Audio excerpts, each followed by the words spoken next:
إن الله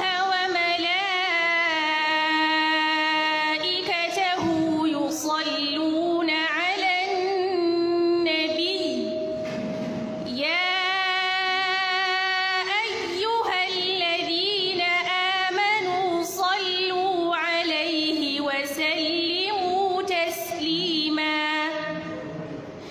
إن الذين يؤذون الله ورسوله لعنهم الله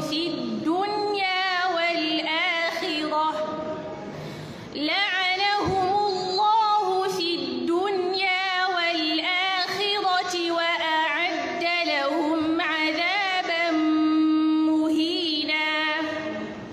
والذين يؤذون المؤمنين والمؤمنات بغير ما اكتسبوا